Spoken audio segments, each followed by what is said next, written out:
Welcome today to Calling Out with Susan Pinsky. My question for the universe is, where is Wendy Williams? We're wondering. And I had the opportunity to see something that Harvey Levin did with TMZ, a documentary about Wendy Williams and her sort of incapacity to be in the human race after years of being an amazing host of a very popular television. She just sort of dropped off the universe, and we all were sort of questioning or wondering or praying for her and wondering how she was doing. I saw this documentary and a great podcast called Two Angry Men, and it was Harvey Levin and my friend Mark Geragos talking about her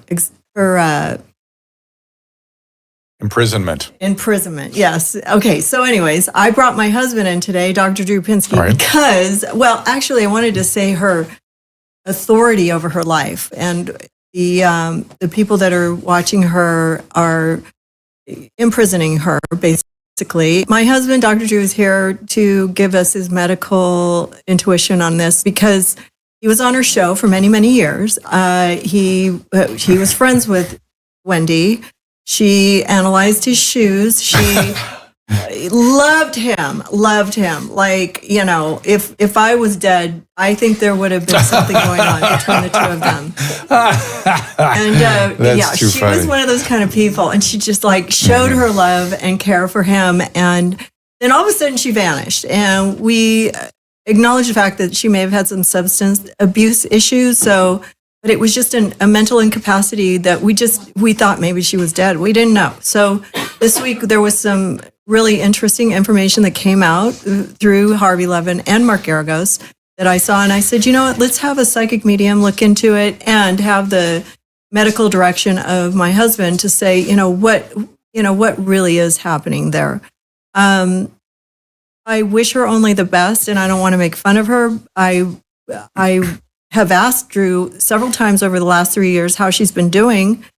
And I was just, I'm dumbfounded by the whole situation. So anyways, we're also going to bring in Mark Geragos. He's supposed to be logging in right now. I can tell him my stuff while we're waiting for Mark. Exactly. I'm happy to do that because I got thoughts.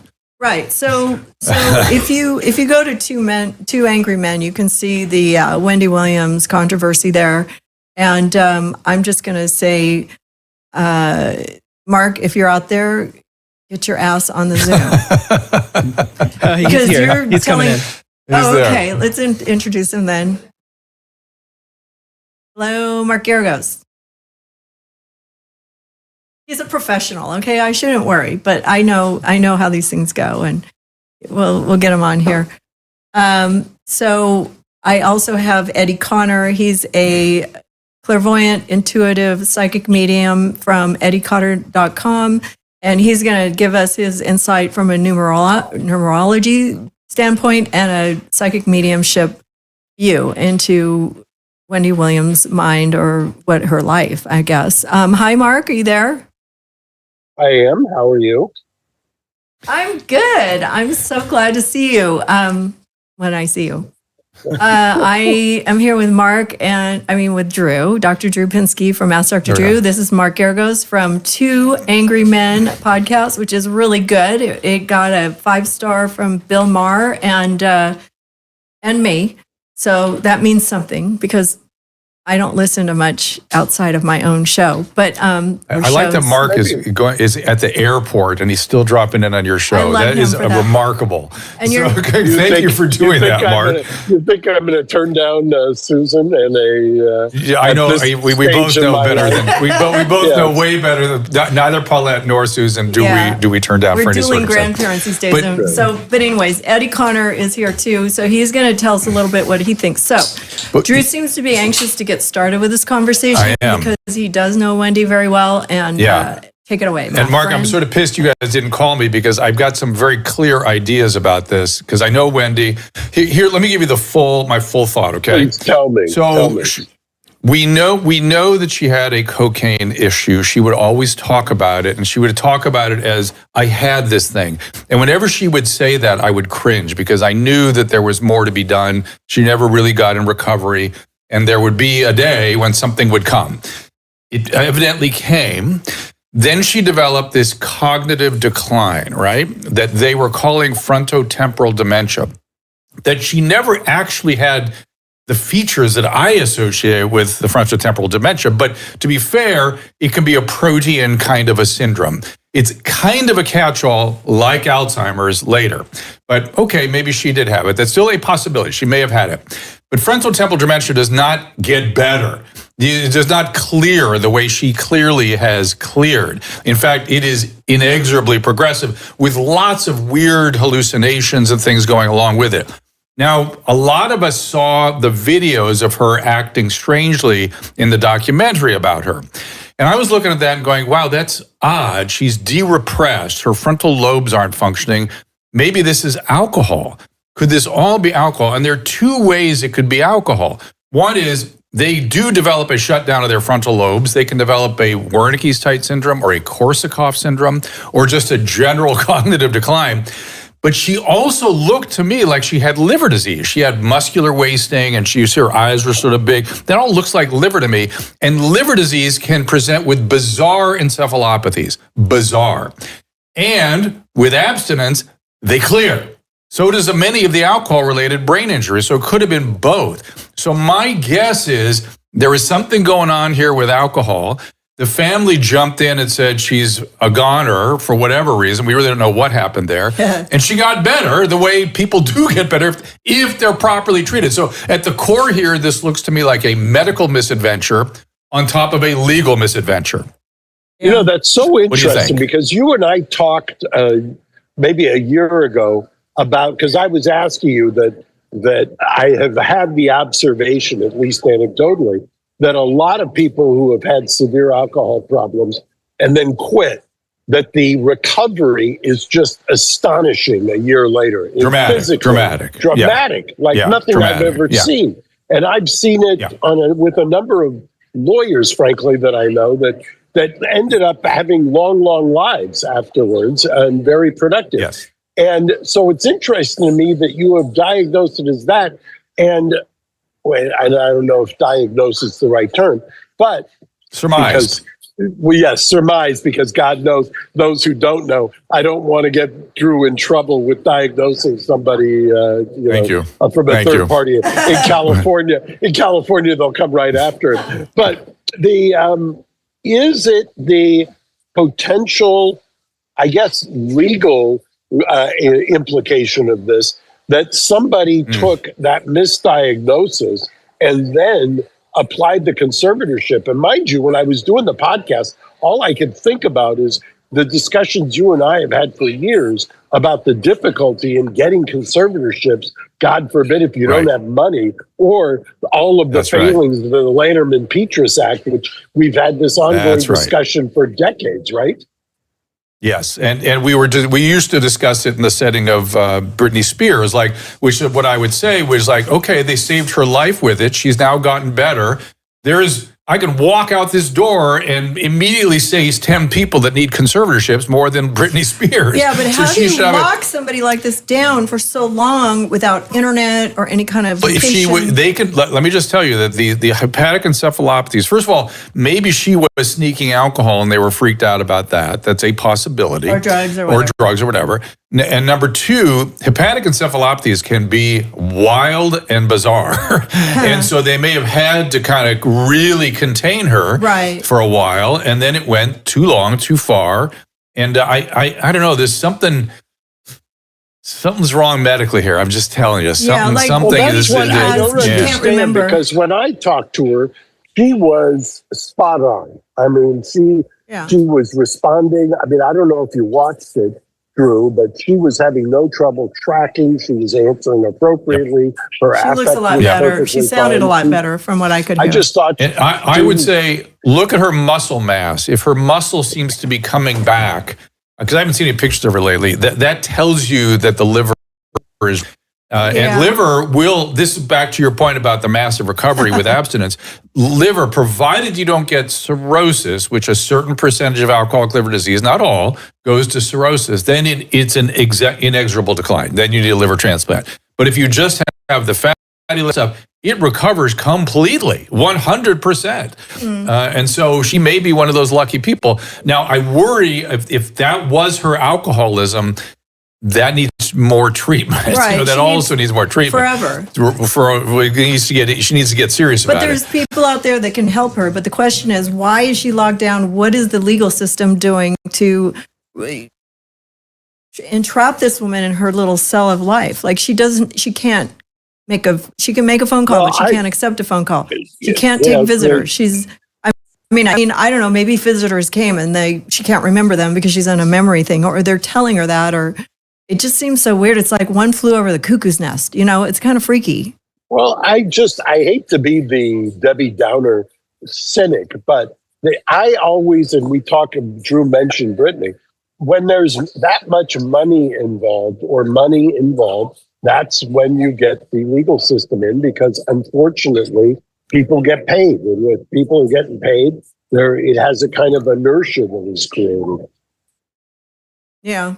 Yep. Drew, you better not do this to me.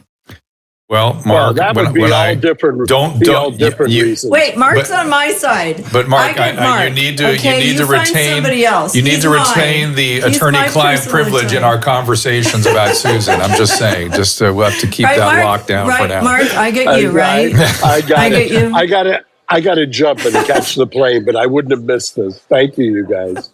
All right. Well, we'll talk more about this. And by the way, if you or Harvey needs me to kind of sort through stuff, I hope you'll call, because I really do care a lot about Wendy. Susan is right. We were very friendly. And the fact that this happens to her is A, mortifying to me, and B, I've had no contact with her since. And before you go, Eddie's going to tell you your numbers. They're really cool. I've never met I have met a one, but you are a number one, just so you know. Yeah, just really quick, Mark, you're a life path 1, which means leadership is traditionally the number for the male in male leadership. And you're born in a number 22 year, which is a master number. You're here to do things for the planet, to uplift humanity. But what 22 breaks down to is 4, which is law and order. You are literally doing what you were born to do for a living as a leader, born on a number 5 day, which is continue to enrich the community by bringing information and justice. Yeah. And I'm a 22 too, so that's why we like 22. Each other. That's our kind of mind meld. I love it. I love the connection. Bye, you guys. Have you done me before? We'll give you buddy. More. We'll give you more later when you have time. I need to get mine Thank you so much. We really appreciate your time. Bye-bye. 1958.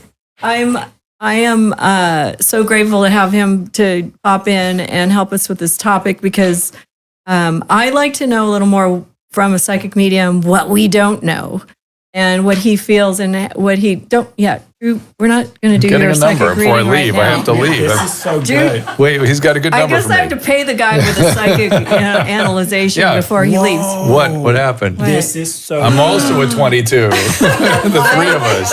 Literally this year, your focus is 22. So you're going to continue as His focus is That is my 22 focus over here. And just for fun, Susan's a life path 4, born on a 4-day, and Dr. Drew is born on a 4-day. So there's the match there. And then who knew? You're a life path 9, which is the highest single digit you can be. It's spirituality, connection to source, but the imbalance of that.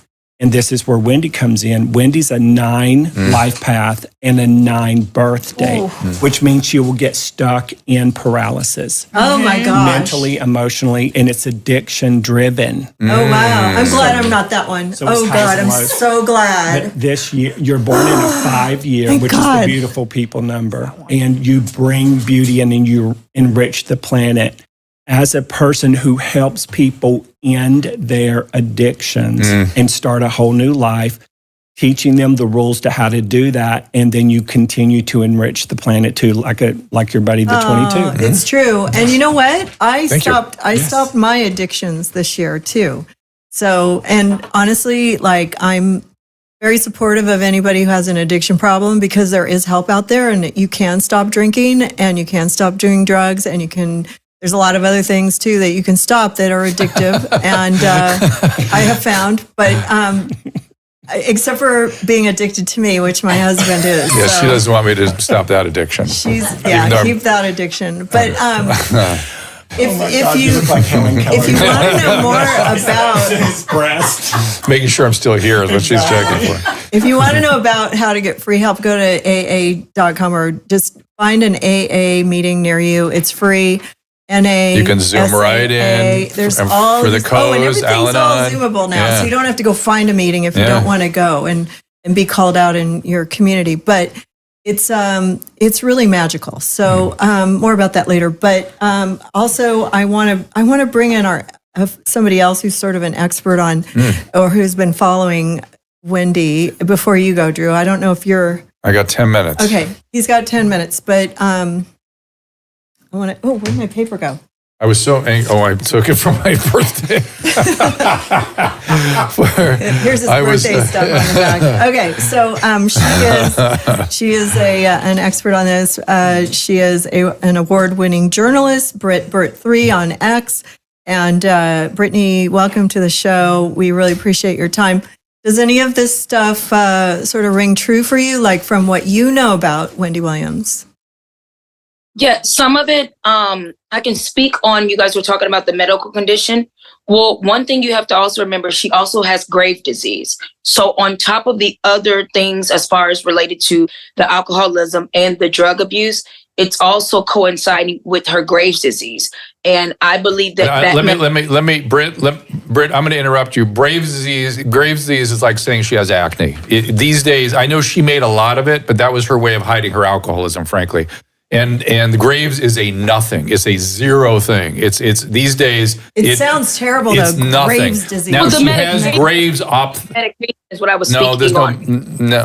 Is that what makes her eyes big or No, whatever? the eyes, the Graves ophthalmopathy, which is the eye thing she has. There are some medicines that you've seen those commercials on TV for the Graves' eye disease, but these things have no side effects. That's not going to make emotionally, you incapacitate you to the point where they have to put you in a lockdown unit. No. The backstory of some of her other health conditions that doesn't have anything to do, but a lot of people wondered why her eyes were bugged out. A lot of people didn't see the episode when she live on the stage. So there was a lot of things that was starting even before things came out. So I'm just giving, some other things. So back to Understood. Thank you for that. No problem. Her current health state. So one of the things that's being said, and just regarding the conservatorship, in a recent documentary with TMZ, it was stated that. Oh, sorry.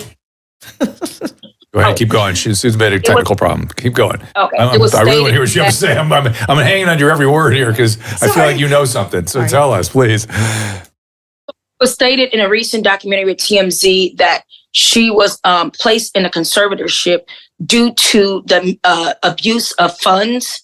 And it was also some financial disregard as far as funds go. And as a result, Wendy stated that her son actually had access to her account and he was misusing her funds, making rather large sums of money. And that alerted Wells Fargo. Wells Fargo Bank is actually how she ended up in the conservatorship, because when they noticed these large sums of money, and it was coming from a few different, people.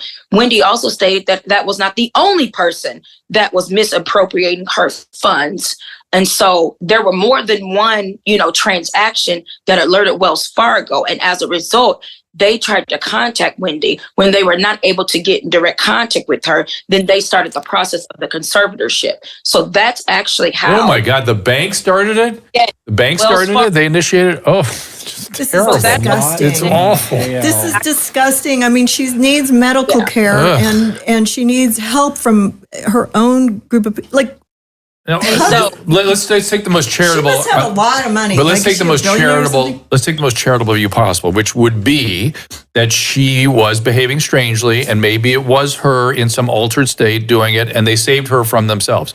Maybe, but boy, there's going to have to be a lot of evidence for that because it sounds like it was coming from all multiple sources. And Wendy is not someone who I've never known her to lie ever, right? Now she can confabulate if her brain isn't working right, but she is not a liar. No, she wears her heart on her sleeve for sure. Yep. And then she was out of control for some reason. So it was also stated that, yes, at one point she was having a debilitating health conditions due to alcoholism. And in the documentary that was on Lifetime, we were all able to see that there were a lot of, underlying conditions that people did need to step in and start taking care of her financially, physically, and emotionally. So it was a lot of things. However, the reason why Wendy has been going on a press tour right now with her niece, Alex Finney, who is also a journalist, is because Wendy's health has increased. The care facility that she's in, which you guys had mentioned, the memory care facility, a lot of those people that are in there are in their 70s and 80s and 90s. So Wendy has, I know. And Wendy has complained several times, like, I can't even interact with normal people because these people are not even in the capacity to have regular conversations with me. I can't have lunches with them.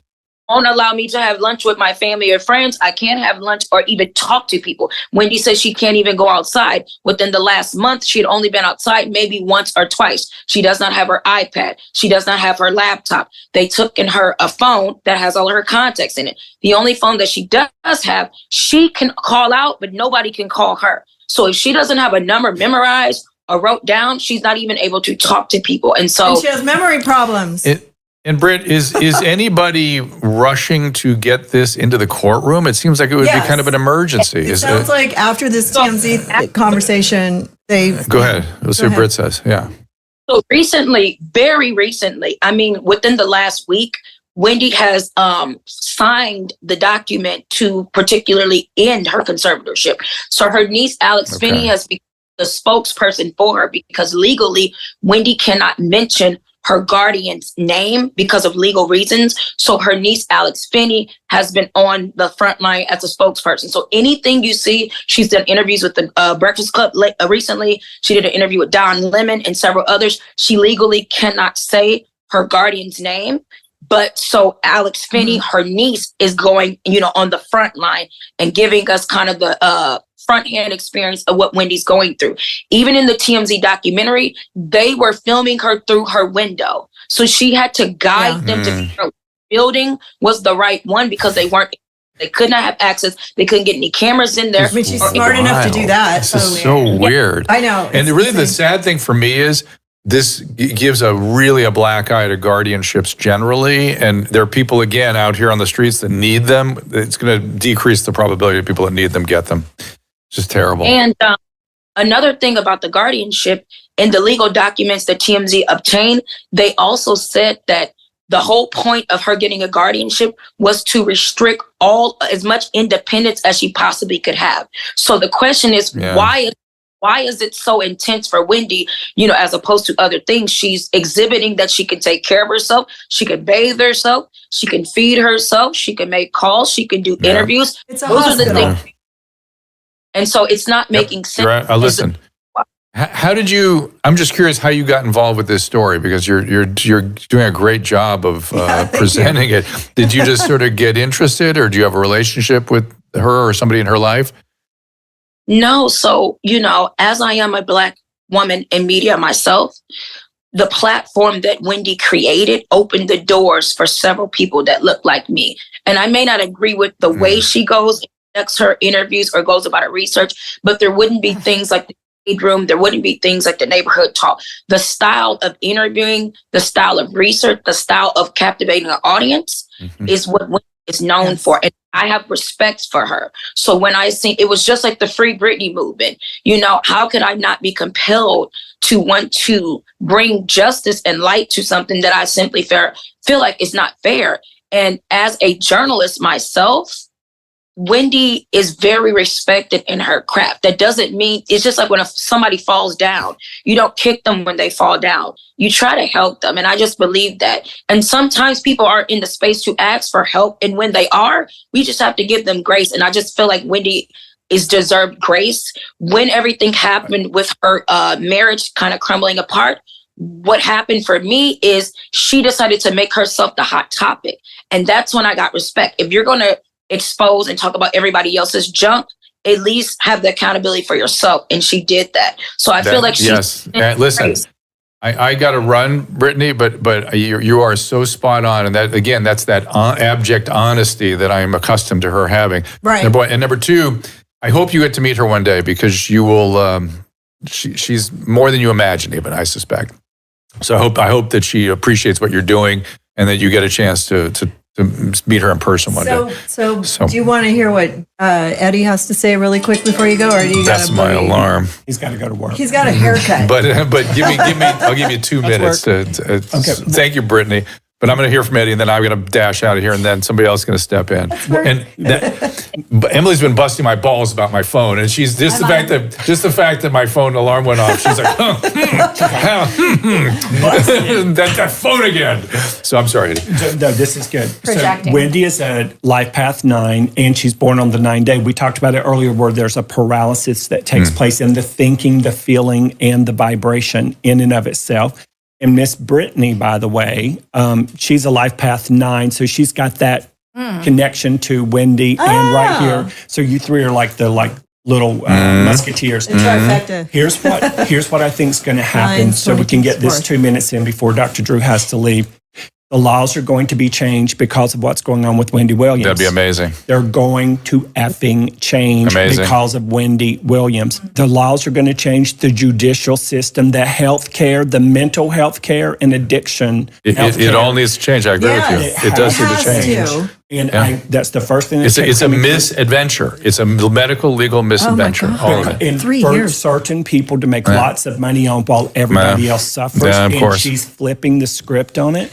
I kept getting something about mixed meds getting mixed up or overlapping each other. Probably, if she had hepatic encephalopathy and not frontotemporal dementia, completely different medicines for these two different syndromes. So, and then her adrenals and her thyroid feels like it's just fried. Well, and that kind of goes together. Thyroid and adrenal disease go together. And I kept writing down Brittany. This is a Britney Spears thing. It's conservatorship. There's somebody's going to walk away in this in handcuffs. Jeez. Which is sad. This is terrible. But the system. It's probably whoever's using her money, probably. The system is set up to protect the criminals. Ugh. And it's getting ready to be set up. I'm disgusted. I hate that. It breaks my heart. It's the truth, but it's getting ready to be flipped on its ear. And then the system is going to be there to help the good people who are doing their best. There's a woman around her, C's, S's, Z sounds. There might be an M sound in the name. I don't know who she is or what her connection is, but there's going to be a big old rock that's going to fall on somebody's damn head, and they're going to have to answer some questions. Somebody walks away in handcuffs. But she needs to watch her respiratory, her chest, heart, lung, respiratory area. But she's going to come out of this in a big way, like a huge, big way. Oh, Good for her. That's good. Well, I would thank you. imagine. I'm going to have to run. Good to see you. Always. I would imagine being. I'm going to run. The SM name also could be What's the matter? What are you laughing at, Emily? Emily's always listening. Who is it? Wait, say the name. So the guardian, he was mentioning a M person's name. The guardian's name is actually Morrison. So her name, Wendy's guardian, is Sabrina Morrison. And so when you said the SM, that's probably who you're talking about. Wendy can't say it, but I can. Sabrina Morrison. You can. Okay, so you're I dead just on. got goosebumps. Oh, Sabrina. S name. Sabrina Morrison is the guardian. So what you were talking about, S&M, you were dead on. That is crazy. Did you ever? Okay, guys. It sounds like I'm segueing, but I'm not. But Brittany, did you ever see, and Susan, did you ever see the documentary called Hot Coffee about the sweet little lady who spilled the hot coffee in her lap from McDonald's? Yes. And then how the system was pushing for McDonald's and against her when all she ever wanted was them to pay for her medical bills and she asked for nothing else. And then it turned into this huge, giant debacle. And on top of that, they used this poor woman as the excuse to top all legal cases at $250,000. That was the agenda behind that case. There's something behind this case that is not public knowledge that is going to come out. Thank you. They're just saying there's 3 layers to this. There's the layer we're being shown and told. There's the layer that is the truth. And then there's a layer that is the glue that binds them both together. But somebody's going to be in handcuffs. And then there's a female energy like we talked about, but then there's a male energy too that's kind of behind the female energy. And so they're in cahoots in some way, shape, or form.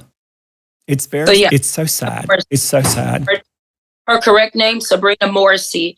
And so even you're saying somebody behind her, like when the judge when they were to court, the judge literally said to them that this is being in place to limit all of Wendy's independence. So what you see is a result of the court literally saying we're limiting all her independence completely. And so Wendy has been fighting for the last 3 years to gain it back.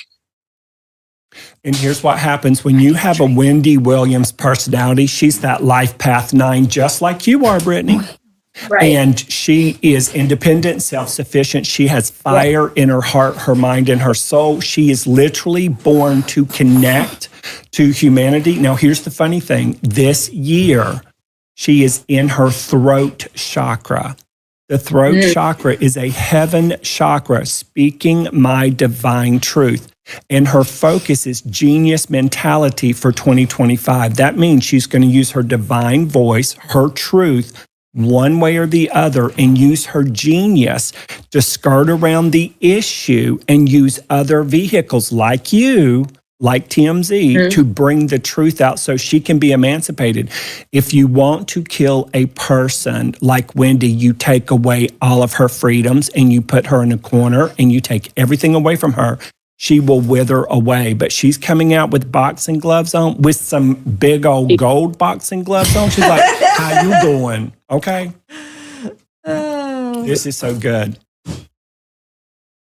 You look so cute. Nice. Okay, so Emily, another 9. Here. She's another 9, number 9. 9. So we're here in the journalist 9ville with 2 great people, Brittany and Emily. Emily knows everything because she does anything you do on the internet. She knows it for sure, and she's the one that helped me today with this production. We came up with the idea, and then she and Robin. Well, I met Brittany at a party recently. We were at a Grammys event and we started talking. Within, I think, the first 5 minutes, we were talking about Wendy Williams. And I'm like, oh, we got to have her on a podcast. And then this ended up working out perfectly. Really? Yeah. We're talking about Wendy Williams at a Grammy party? I'm like, hi, I'm Emily. She's like, hi, I'm Brittany. And then 1 second later, it was about Wendy Williams. Really? Interesting. Yeah. That's how it works. The 9 journalism minds Meeting of the minds. thrown together. And I literally have worried about Wendy. I have her robes in my New York apartment. I have these 2 big fluffy Wendy robes that I wear all the time. And they're huge. I don't know what to do with them. They barely fit in the closet. So they're so puffy and big. They're black. Oh, she sold robes? And she gave it to the guest. And he had been on the show so many times. I have like 2 or 3 of them. But she was so share the wealth, Susan. Giving and loving, and I know. I'll get you one. I probably have one hanging around here too. But I don't know. I just always loved her energy, and I knew that she was a strong person. I hated to see that she had disappeared and that it was drug or alcohol abuse related. And the fact that she just got lost in the system like this, somebody with all this money, like you should be able to control something, it just blows my mind. But I do appreciate that you have all this information because I do have a question for Brittany. If it does help her break free, I want to help her break free. What can I do to free Wendy? Well, she is free, right? No. Oh, she's still I thought, in there. Oh, okay. Well, I did wonder, Brittany, if you, because as I was doing the Diddy files, her name kept coming up because she had so many iconic interviews where she was spilling tea. So the conspiracy theorist in me wonders, is this timing planned that Wendy's going to be let out to spill some secrets? Because there was people that thought she was purposely locked away because she knew too much. Conspiracy. That's what a lot of people are saying online. So interesting. So I the want funny to thing, appeal to you weirdos. her, as far as related to Diddy, she used to work radio before, she got the Wendy Williams show. And Wendy was one of the biggest radio personalities. She was already spilling information on Diddy, which led to Diddy getting her fired. And so I don't even believe that as far as timing goes, Diddy has had a vendetta against Wendy Williams ever since she publicly, spewed his truth. So now all of the stuff that's coming out with Diddy, Wendy's sitting back like, I had already said all this years ago, but Diddy tried to silence her, which got her fired from her radio job.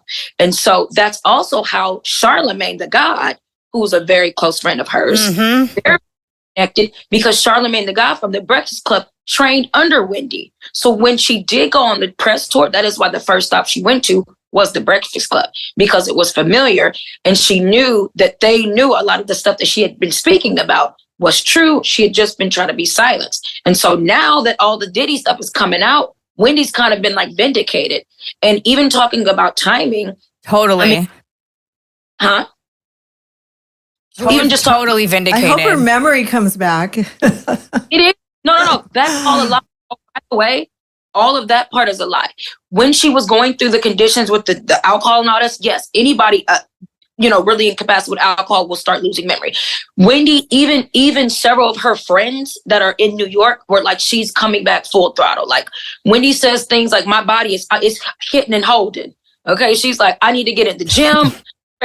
Guys, Wendy is like Wendy. I would encourage people to definitely check out some of her recent, even just within the last few days, she was able to go to Miami to celebrate her father's 94th birthday.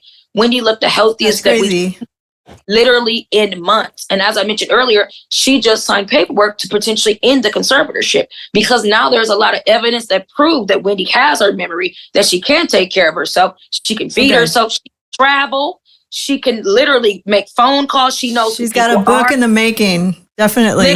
So Wendy is on her way back. She wants to go back to work. I heard her say she wants to go back to work, but maybe not work in the same capacity. Television sucks. Yeah. But she could probably do anything. She could write a book. She could do podcasts and all this other stuff. She was in radio for all those years. She's an amazing performer. Yeah. Yep. She mentioned podcast at one point. So wouldn't be surprised if Wendy ended up doing a podcast. So she was interlaced with the people that, might have been involved in something if it is conspiratorial, or it was just that she was abusing stuff and then whoever was in charge of her just really fucked up in the system. I mean, they weren't taking care of her medically the correct way. But I want Eddie to see if there's anything related to this that maybe he can debunk. I feel like she did not get lost in the system the way nice-hearted people would like to think she did. I think the system was used against her deliberately. At one point, when they saw a tiny little pinch of a fold, they grabbed a hold of it and they used that to the best of their ability. Thank you. What they're showing me is the moment that Wendy said or did something, they're showing me Wendy getting pushed and pushed and pushed and pushed. And you can push the nicest person on planet Earth and they're going to snap. Mm-hmm. When she snapped, they said, see, she snapped. And then there was like 2 or 3 people around her that were not really her close people. And then they're the witnesses who put her into the system in this way. They kept literally showing me Brittany's conservatorship. There's more than Brittany's conservatorship and Wendy's. There's a whole gigantic entrepreneurial machine in Los Angeles, in Hollywood, that does nothing but put people like Wendy in a conservatorship so they can drain their resources from them. It's a whole empire. It's a business unto itself. The thing with Wendy is she's found a way around it. She will come out. She is that beloved. And you said, what can we do for Wendy? Here's the number one thing we can all do for Wendy when we're sitting at home, eating our club sandwiches and drinking our ginger ale. With freedom. Yes. Running free in society. Do not worry about her. Do not freak out. Do not be sad. Do not be mad at what she's going through. Send love from your heart to her heart. Send love to the place she is in. Send pure energy, pure thoughts, pure prayers, lots of humor. This woman loves humor. She lives for humor, and that's going to be the energy that emancipates collective consciousness her from of this. Love. So send love and feel good energy, not worry and fear, and you will see her bust out of there like a damn superwoman. And also, I believe it. I don't Say know that if you again. I'm sorry. When Britney Spears was going through her conservatorship, they had a Free Britney movement. They also had one for Wendy as well. So if you're ever seeing a photo, a video, or something, reposting, resharing, hashtagging Free Wendy, that also helps well, because these days, a lot of court cases, social media is in the court cases. You know, a lot of lyrics when it came to artists, you know what I'm saying, are used, you know, in these things. So social media also, that plays a part of how Britney Spears was able to get out of the conservatorship because of that Free Britney movement that went viral on social media. Right. The same. Yeah, I was a big part of the Free Britney movement. People think I only care about Kanye, but I cared about Britney. Even my dog marched for Britney Spears. My dog was the only dog at the Stanley Mosque courthouse downtown LA marching for Britney. There was the most pink I've ever seen in my life. Tons of gays, Eddie. It was the girls and the gays coming out for Britney, and then there was like only 12 people. They were walking around the courthouse.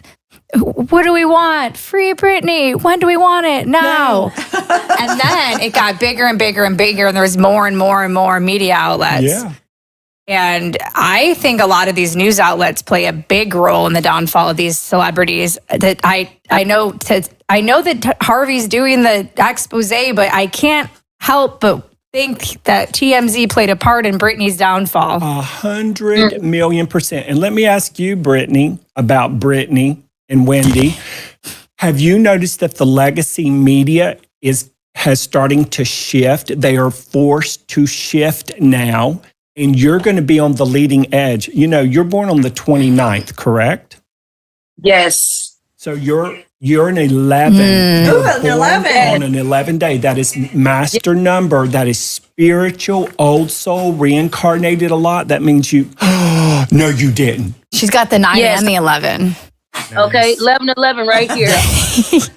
You know what's really funny? 11-11 is my number too, because that's the day I gave birth to my triplets. It's a 4. Mine's 7-11 because I like hot dogs. Yeah, she's got that 4 energy again. But you are literally all of your numbers. You're a master. Your life path 9. You're doing what you're supposed to be doing for a living. You're born on an 11 master number day, reincarnated a lot. You are born in a year that totals 6, which is you create, what are you doing now? You create family and community wherever you go. You unify people. And this year, you're going to love this, girl. This year, you're a 3 energy. That is communicator of higher consciousness, connecting people in the community in a creative way to wake them the F up. And you better finish working on your book because you're going to get a book deal. And you're supposed to be leading some kind of a big retreat or something like that really, really soon, where you're going to be the hot ticket in town. Okay. Well, you know what's interesting? I just got the chills because I think Brittany told me about a book or something when I met her. I'm a rising artist, so maybe that's what that's about. And I'm kind of astonished because I just launched my career in August, and I've already had 3 bookings in the year within 2025. So I think you're definitely on to something insane. And let me add this. You're in your solar plexus this year up until your birthday next year. The solar plexus, for people who don't know, it is your soul esteem, your soul confidence. It is your creative artistic expression. It is your fight or flight.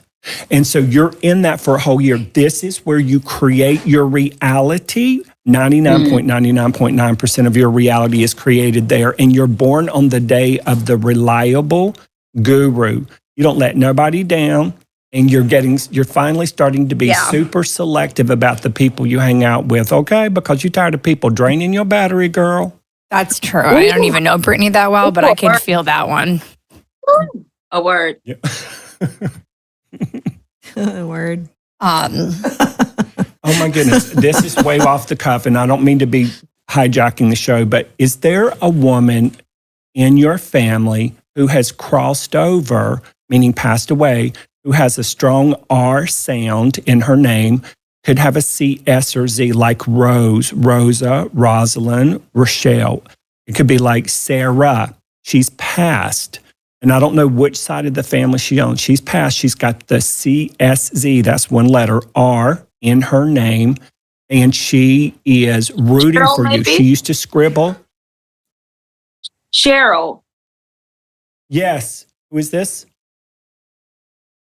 My grandmother. And she was, and spiritually, like, I know that a lot of these rooms I've walked in, even just taking the risk to moving to LA with nothing, I know it's been her. Crazy story. We got baptized together. She died about 2 months after, and I've never been the same. So it has to be my grandmother. Is my guardian. It is her. Yeah. Yes. And she used to scribble things. She would scribble little notes. She would scribble little things, doodle little pictures. And you don't have anybody in your family with the name Woods or Wood or anything, do you? Pay attention to Tiger Woods. There's something. There's somebody that's connected to Wood or Woods in a neighborhood they grew up in or a community. But she is right there with you. She says her hearing is on point again and her eyes are perfect. And she's got her eye on you. Wow. Yeah, it would be my grandmother, who I actually look a lot like. That was the first traumatic death I ever experienced, but it impacted me for the rest of my life. And spiritually, I remember a point where I could not feel her or hear her. And when I did, change. So I always believed that when my birthday, I started seeing like 129 a lot. I started seeing 1111, and it somehow to her. I can't tell you how, but it was somehow linked to her. So it has to be my grandmother. And how old were you when she passed away? I was 16. You were in the solar plexus chakra when you were 16, girl. Oh my gosh. And now you're in the solar plexus chakra now. You're standing up for somebody who is imprisoned, if you will, and you're standing up and you're doing it authentically as a 9 and 11 would do. And she's breaking through on the other side to help you do that. Wow. Wow. Goosebumps. Good for you. Yeah. Well, keep doing what you're doing. I want to have you back too. I'm sure you have a lot more to expose or talk about. Or we definitely want to have you back again. Thank you for this introduction, Emily. Yeah. Thank you for the Grammys for making people come together and creatives come together to bring light to whatever's going on that we can't understand. We need to help Wendy Williams. She helped us. She helped my husband with his career. She's an amazing person, and I hope that her recovery is going to be a substantial one that helps other people in the future. And I will stand by her side and help her, if I ever have the opportunity. And, so come back again. Thanks, Brittany. Thanks, Brittany. And I'm going to free Wendy t-shirts. Send your sizes. Okay, yeah. And are you going to sell them on your X channel or something? It's at Britt Burt. That's with 2 T's. BRITTBURT3. She's on X. And is that also your Instagram or whatever? Yeah. Britt Burt 3. And check her out. Go there, get the t-shirts, and tell her how great she was today. We will be in touch, and thanks for everything. We really appreciate it. This was awesome. So the girl that is calling in next is how I met Brittany. Oh. So that'll be interesting too. Okay. So we're going to segue, and I hate cutting people off. I want to keep going. It's just really hard. It's like, we have somebody else waiting. Other girl was like, I am just praying for a reading from that amazing gay psychic. Eddie, that hot guy kick. Oh my God, the convalescent. So last night I go, do you want a reading? She's like, oh my God, yes, I want a reading. She's a little nervous, but I said, Eddie only says good things. Yeah, we're not here to call out our people in a reading like she knows. Our guests.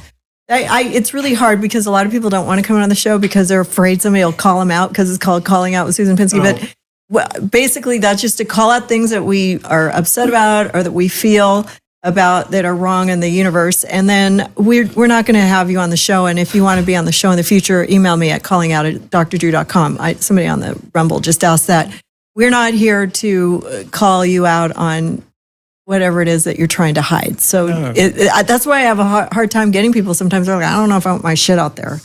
But, and we're not here to call out your shit. So no, it's always good. It's always uplifting. We're calling out that woman's spirituality and her numbers, they all align with mine too. That was good. Right? Because I have triplets, number 3. They're born on 11/11. That's my number. My 22 and 3/3 have always been like my favorite numbers. And then 11/11, of course, because 11/11/92, which is another 11. So it's a set of 3 11s. Kids. And I planned it. I had a cesarean. So I said, I want that date, because I've always believed in it. I've always believed that would be a good thing. 1992 is a 3-year triplets. Yes. Yeah. It was a big year. I was very big. And I'm going to talk about all the weight I've lost later. I'm going to go see my friend Vincent in Las Vegas tonight. And we're going to work on our V-Shred exercise program, which I've been doing for 2 years. I lost 20 pounds. I've kept it off, and I feel great. And part of it, he did an interview with me where we were talking about dieting and drinking, and I said, well, I like to drink. And we were talking about ketosis and losing weight and being on a diet and still being able to have a vodka drink here and there. But since then, I have quit drinking. I thought that yesterday. I don't know why my mom was like, "Does Susan drink?" And I go, I think she drinks mocktails." I should have asked Brittany this. I thought you were sober. Yeah, I come from a long line of alcoholics. Same. We're hardworking, functioning alcoholics. But be that as it may, I quit because I was having memory problems. I was having stomach problems. I'm in my 60s. It was just not healthy.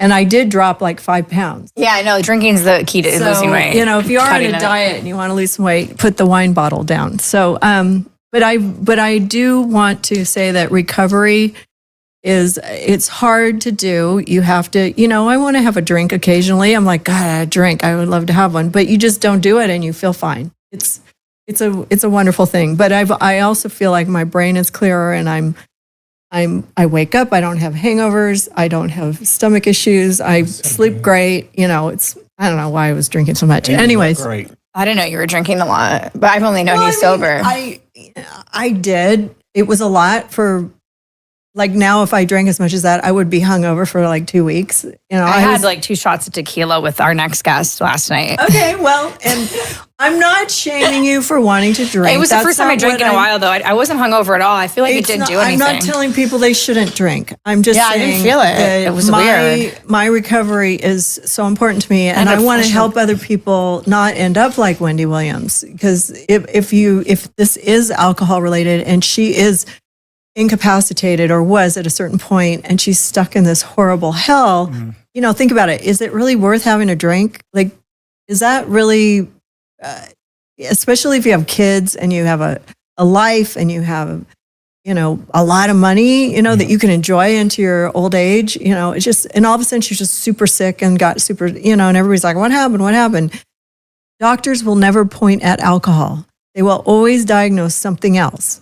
They won't tell an alcoholic, maybe if you stop drinking so much, you won't have that myriad of different ailments that you're always complaining about. You know, because addicts are like, no, I'm going to have that drink. I'm going to talk my way out of this. And I have 15 other things, and it's not because of the alcohol. I don't understand the point of having one drink. Like, if I'm going to drink, I want to get blacked out, so I go into a weird dimension, or I don't want to drink at all. I'm like that with C's candy. I'm like, why take the calories? That's me too now. I'm like, why have one box? Oh my Just God, have them all. I love C's candy. Gotta get them all.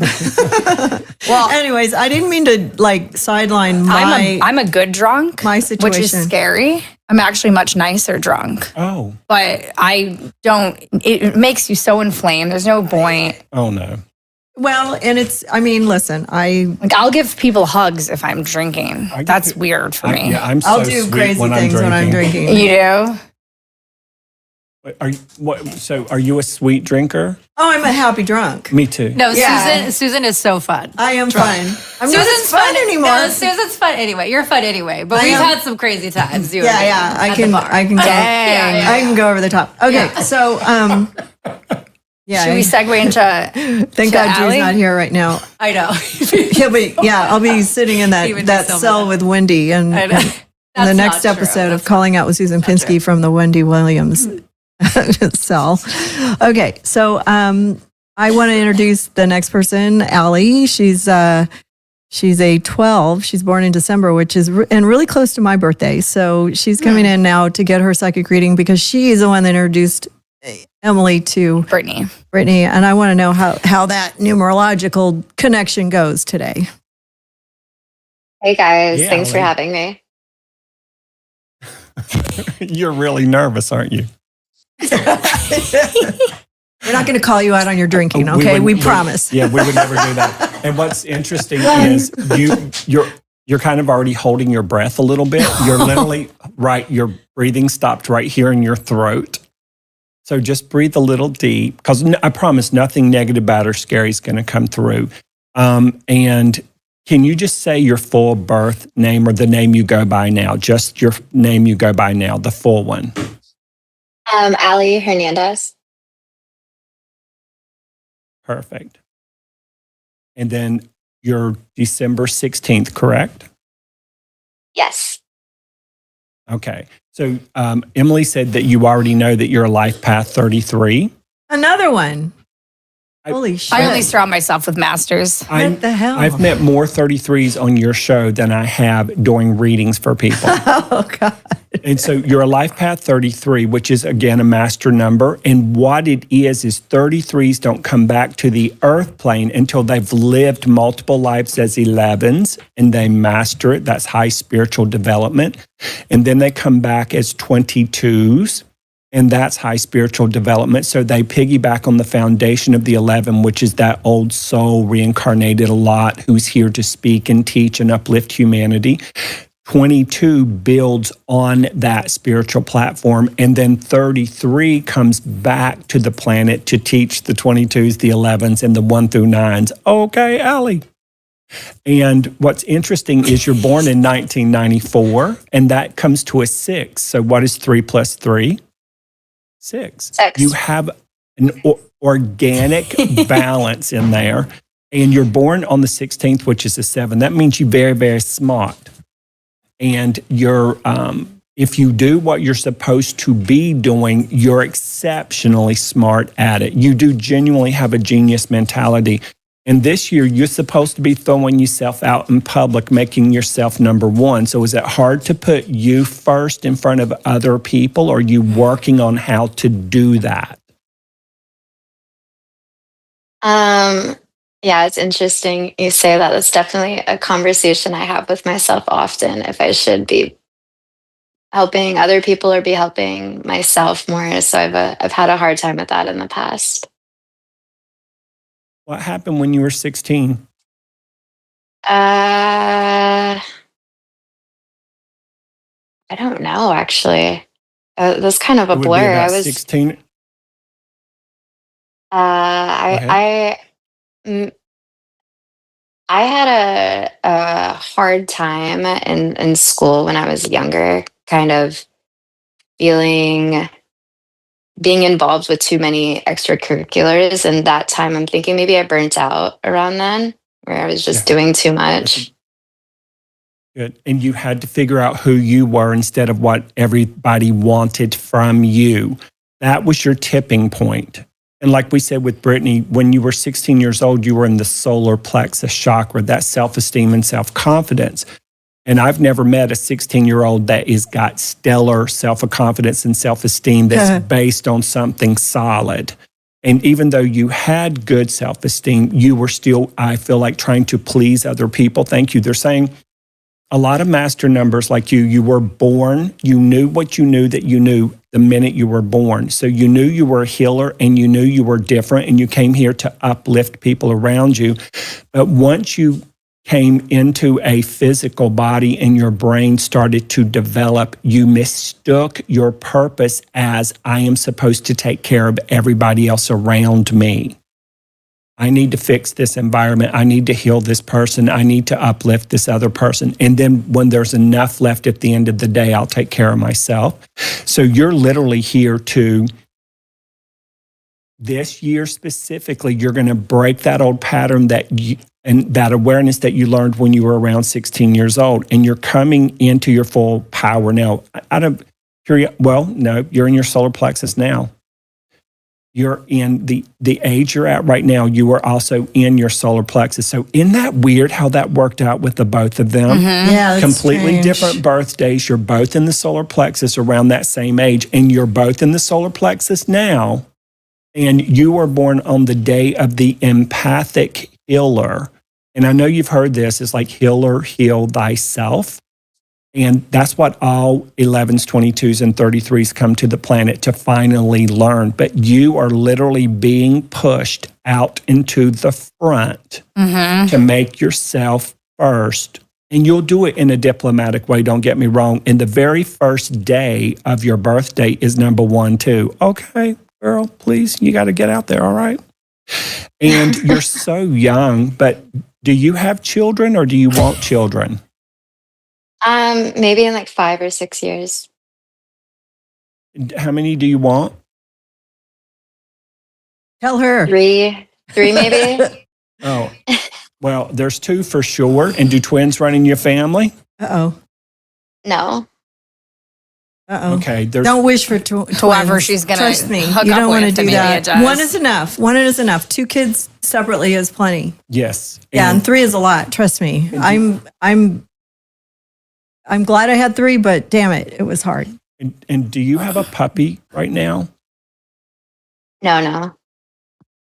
There's I was little gifted a light plant colored- recently.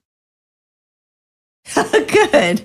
That's plenty. Did you name it She was Fido? hanging out with my puppy last night. That's plenty That's gotta be what too. It was a little Maltipoo. No, It a always plant- goes to Allie. A plant is plenty. Is it light Dogs colored? are. Yes. Okay. Dogs die. Melly loves Allie. It's in her energy field, so strong. Okay. And it's something that Stutz is lifts going to you. be furious. And by the way, is you in a relationship, girl? No. Okay. Well, guess what? You're gonna get one. Yeah, you are. She There's a is? dick coming. Yeah. By the way, are you scared to take your blouse off in front of a new love? Depends how much I've been drinking.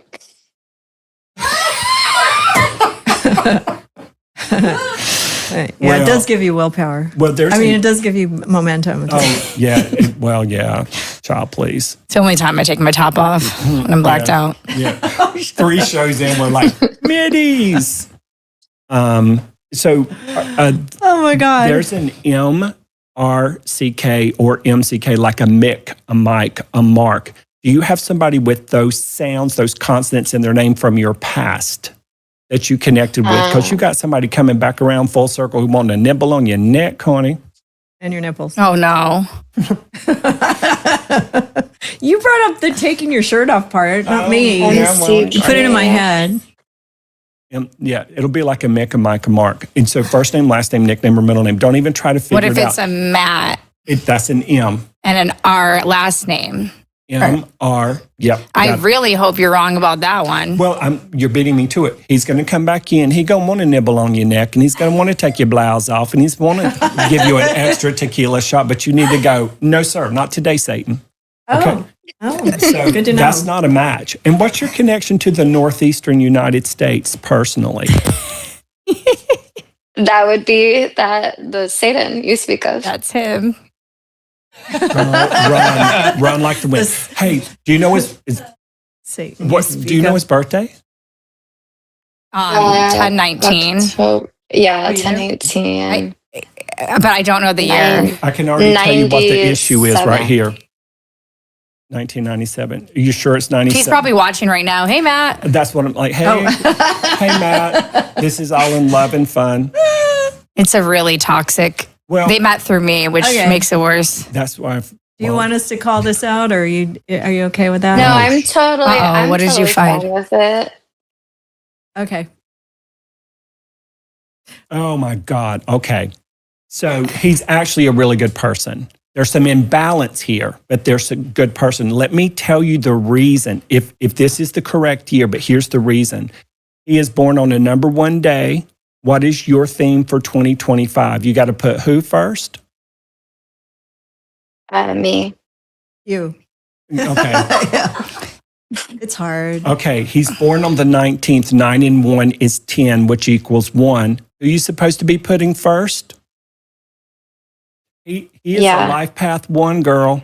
Yeah. He is a life path 1. He's born on a 1 day. He is Wow. born on a number 1 month. And he is an 8 year, which means he is up and down. Is that why him and I get along? Because Up we're both 8s? 100%. Because him and I always are fine, but then those two really clash. Yeah. Well, they're oil and water. Their numbers are oil and water, just literally oil and water, 18, Okay. 19, 20. Oh, yeah. By the way, he's supposed to be a little bit softer in 2025, but not soft enough for you to want to take him back, okay? He's a good guy. Honestly, he is, but he's not for you. You don't need to be fixing him and healing him and nurturing him and uplifting him. And girl, what do you do for fun? Because you feel stuck well, to me. just You to don't like feeling kinda- stuck. To kind of recap that whole scenario, that's been the crux of why the relationship has never really worked out, because it's been me needing to sacrifice myself and my personality and everything that makes me happy for that. So it's never really been something that I have battled with in the past. And then this year I kind of just put my foot down and said, I'm not doing this anymore. But for fun, I don't know. I guess work is fun for me. I want to build stuff. That's good. It's the same with me. Let me go back to this a minute. You just described with that relationship where you had to put your foot down and put yourself first. You literally described what happened when you were 16, where you had to stop being pulled by everybody. See, everybody wants to be Allie's friend more than Allie wants to be their friend, because Allie's the giver, the uplifter, and the server. And a lot of people are wired to take. So you were attracting a lot of takers. Now, Matt's a giver and a taker, but if he's around a genuine master teacher, giver, he's going to take, and give you a piece of C's candy and walk out the door. Okay? Last night, Allie was at my house and she was helping me with this pitch deck. And I'm sitting there thinking, I would never help her this much. Why is she helping me so much? And I was like, I'm like, I can't give this much. And I was like, Allie gives a lot of her time to other people. Yes. And just so you know, that is going to come back. She's so good at it, though. Don't tell her that I need her help. Okay. But here's the thing.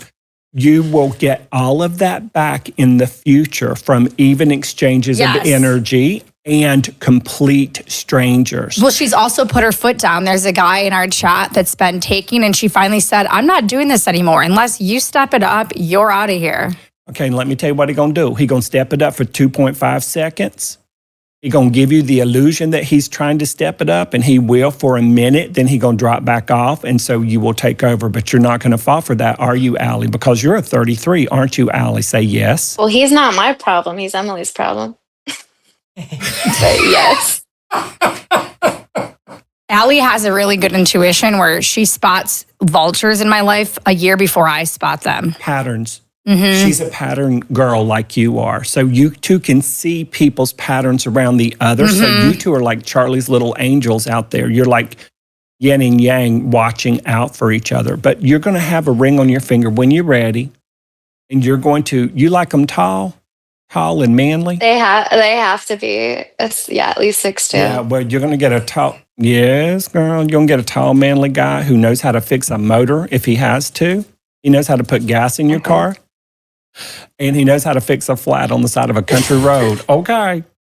But long story short, you're going to be great. You're going to be fine. And you knew since you were a little girl, you were destined for something big. And you're kind of wondering where the hell it is.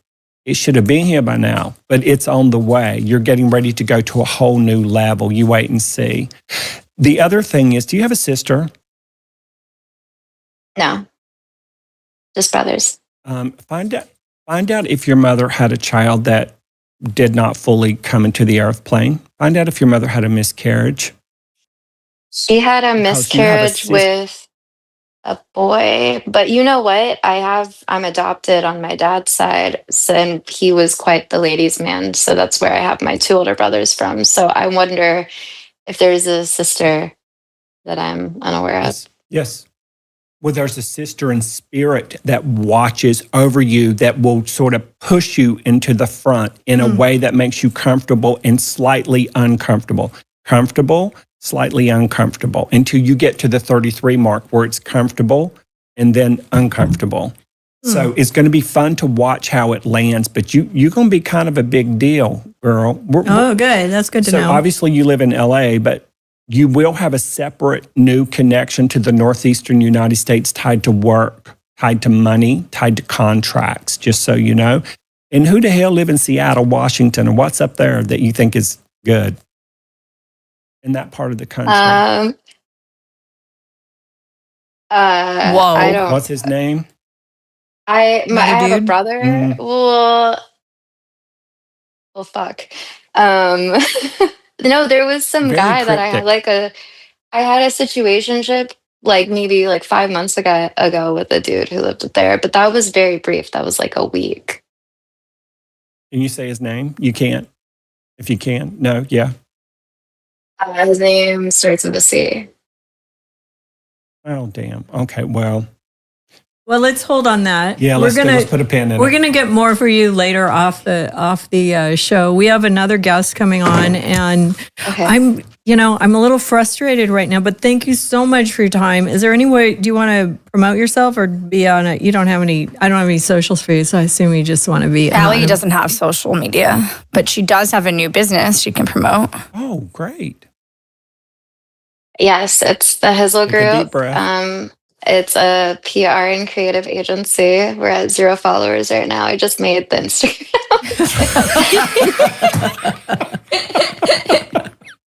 Yeah. So anyways, follow her there and give her a shout out on hizzlegroup.com. Oh, God, I love her. Who will be the first guys follow? for having me. I'll follow her. Thank you. Thanks, Ellie. I'm going to shout out to Kaleb. I don't know if he saw this. I texted him, but we went up on X for 2 seconds and then it stopped. So if, which bums me out because this was a really good show for an X promotion. I hope we can put it up there, Kaleb. Are we going to be able to upload it to X eventually? That's strange. No, I still see it. Oh, weird. That's weird. I'll check on that. I don't know why. It stopped right after the intro. It just went, it just says calling it. It's there, but it's not there. So anyways, because I was like, there's no comments on X. It's kind of weird. And that's always a big audience for us. I untweeted it on Drew's thing, but I don't know if you can put that up later. I think what it means is that Emily's going to have to take clips from the show to free Wendy. Yeah, I already could feel the moments. We're going to have to post them out there and lead everybody over to our Rumble page or our YouTube page so that they can see the show. All right. So, or you can listen to it on the podcast as well. It was a really great episode. There's a lot of good moments. So that was great. We appreciate the caller. We have one more we're going to add in last minute. This is my friend, Joseph. He's Joseph Giannotti. He is born January 30th. I'm not supposed to say his age, his year on air because he's, I don't know why. Maybe he doesn't want anybody out there. Hi, Joe. Hello, Joe. Hi, Susan. I'll just say it. It's 1981. I was like, it's not that old. Why is he not wanting to say it? Yeah, you're a baby. So, Joe, I'm not going to say anything about you yet, but I want to talk to you a little bit about what we were talking about last week. We've done a show, and Joe's kind of an expert in something that we've previously done a show on. But I'm going to let you dig into his psyche first and see what you can come up with and see if anything comes out. Hopefully he's not a 1 with an 8. No, why? I don't know. You just said something bad about that guy with a 1 and an 8. So, for Allie. Oh no, see, he's like this. Well, Joe is born on a 1 month. There's two. Every number has a shadow side to it, and so this guy is. The former gentleman we were talking about has 3 1s. Mm-hmm. And the reason Allie was with him, because he is a gross over-exaggeration of what it looks like to put me first. Right. So she would have to see what it looks like. Then she could see the balance. You're looking off it. Nobody can see your face. And then the imbalance in it simultaneously. So she's learned her lesson. Look at her. Now we got to talk about the guy up in Seattle. All right, forget him. So with Joe, you're born in 1981. It's funny, that's a number 1 year too. A lot of 1s today. Mark Geragos, the ex, Joe. I'm kidding, Joe. Okay, keep going. So it's a 1 year, and you're born in a 1 month yourself. So whatever you do for a living, you literally are a leader in it. And it's funny, when I said that out loud, I feel like you don't like people sometimes. And I know you do, and you get along with everybody, but you need some time away from people because At work? Whatever you see in humanity makes you want to tiptoe back into the corner a little bit and close the curtain. Funny you say that. And you're a life path 5, which is interesting. 5s are the shapeshifters, and they are the beautiful people physically and non-physically, which means you're here to pull the curtain back from, I'm literally going to say ugly shit on this planet, and then bring some hope into it in that 3 in a creative way, artistic way. So that's writing, whatever you do for a living, and getting truth out there in a way that gives people hope and makes them feel like everything's going to be okay one way or the other. Thank you. Have you won awards already for whatever it is you do? I actually have. Okay. Really? And I did not know that. Are you up for an award now? I am not.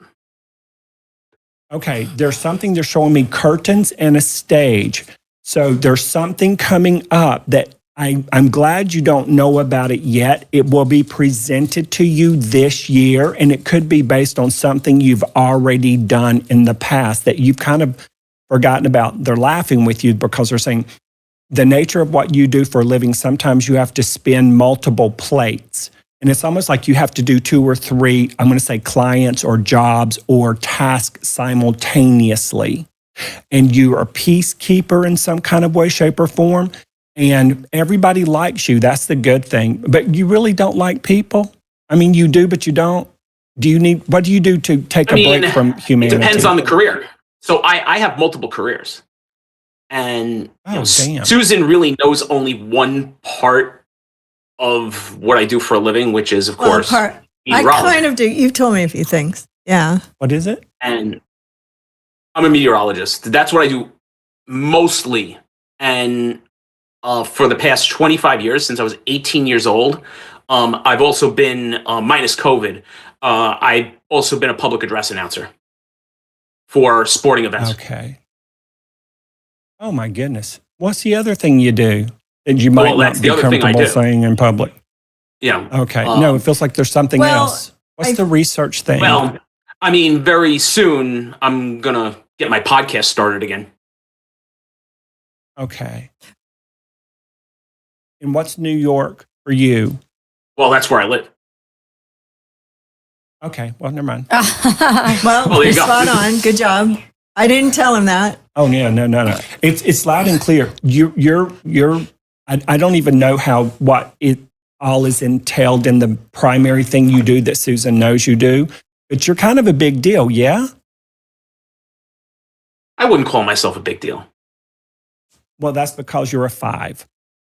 And you wouldn't because you're humble and you're thoughtful and you're sincere and you're doing what you do for the right reasons, by the way. He's good at his job. Yeah, and there's something else coming to you that you haven't done before that you will throw your hat in the ring to do that's going to put you in more celebrity circles or high-end circles or red carpet circles. No, I'm kidding. I got excited. Pretty much. But something's coming that's going to be real. He's going to be my date at the next Grammys. Oh, no, I'm kidding. Is Joe going to drop his jacket or you? Okay. And are you in a relationship by chance? No, I'm single. Okay. And I'm scared to say this because I think it's going to be about 20% accurate. Is there a mother or grandmotherly energy in your life, living or past, that has an M in her name, an R or JG sound by chance? Living or past? Trying to think. Great question. Trying to think. M would be one, but I mean, my grandmother was an R, but I was not really terribly close with her. You don't have to be. She's right behind your ass right now and talking about how proud she is.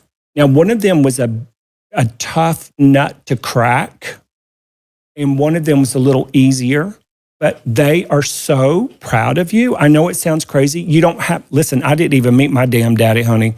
And the psychics will go, your daddy's proud of you. I'll say, you lying, because I never met him.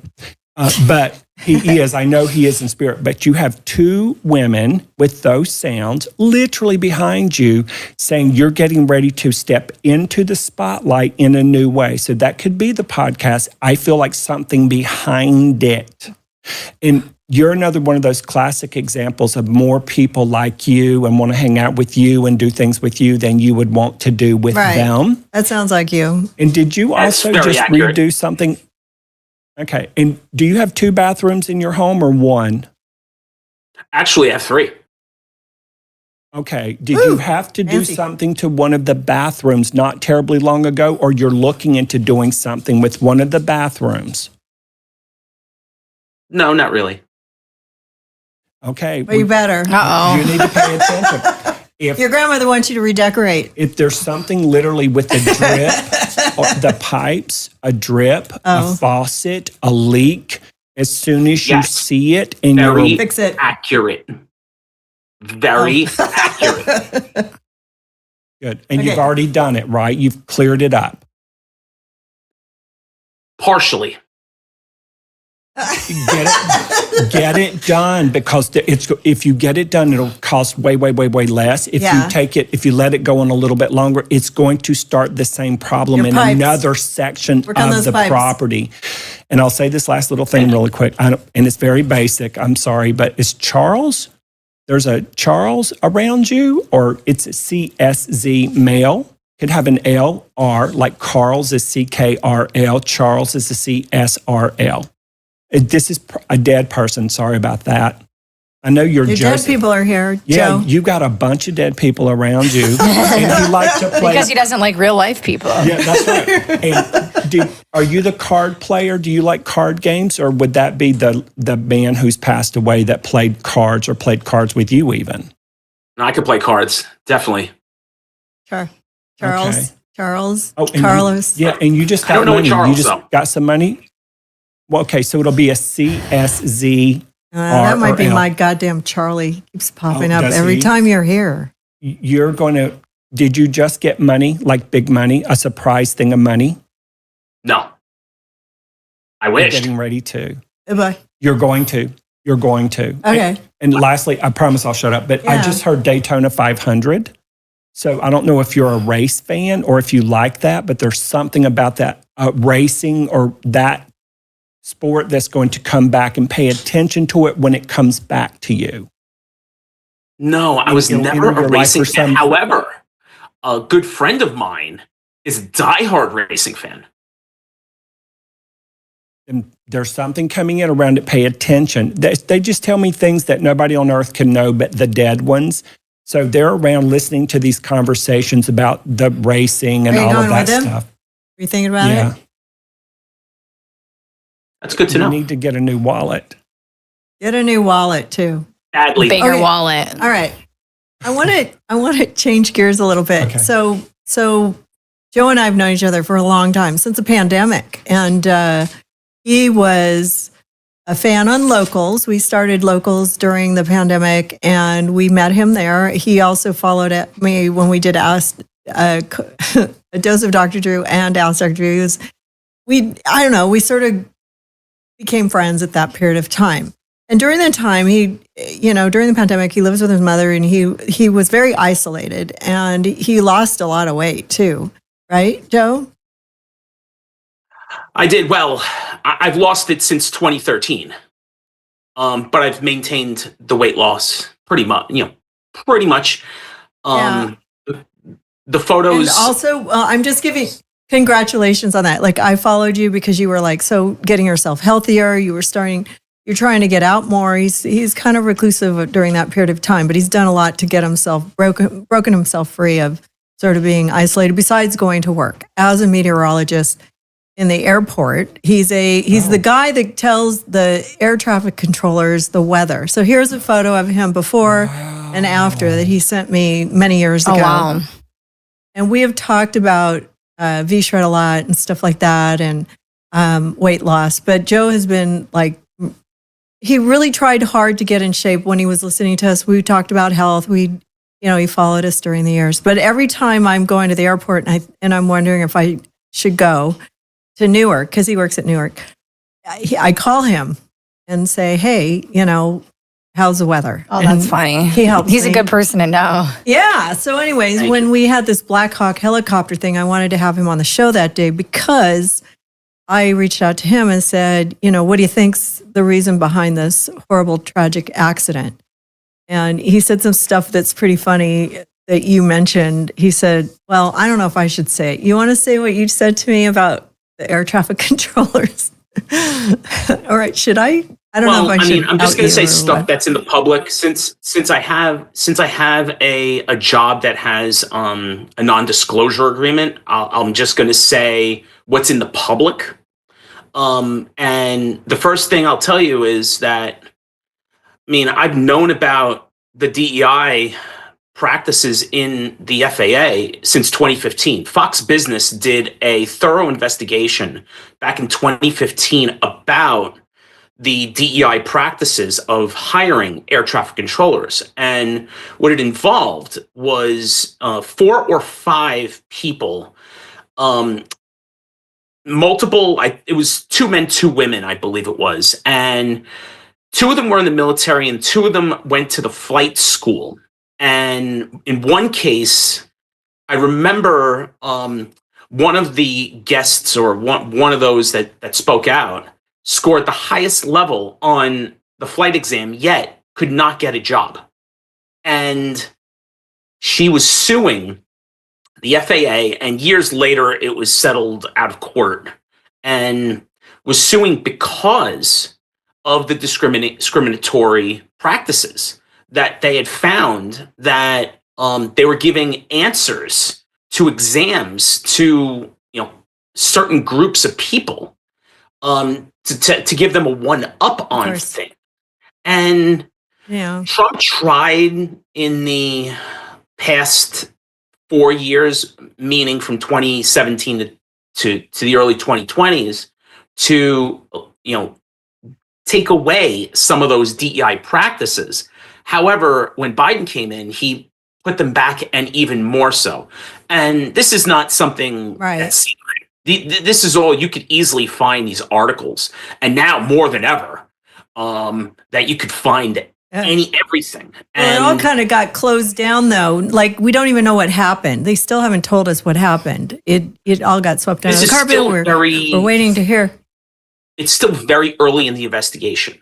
One problem, and I'll say this is just my opinion, is that it takes so long for the NTSB to come out with a report. And of course, people don't want to wait a year, don't want to wait more than that for a thorough report. They want to get an answer now.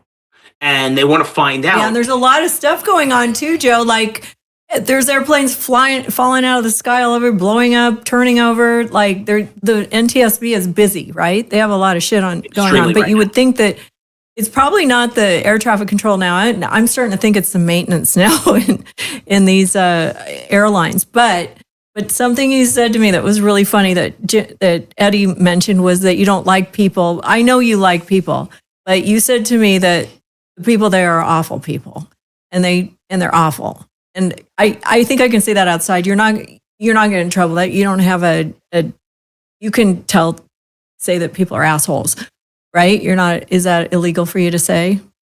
Well, I'm not going to talk about I'm not going to talk about any of the air traffic controllers or any of my colleagues, because well, maybe not the ones you work with, but honestly, when you're working with people that are not easy, it just or are entitled or aren't really good at their job or whatever. Susan, let me say it this way. Being an air traffic controller, I was never one. However, for 17 years, I was surrounded by them. Is an extremely stressful job. Okay. Oh, for sure. Especially during busy periods and very bad weather. There are airports.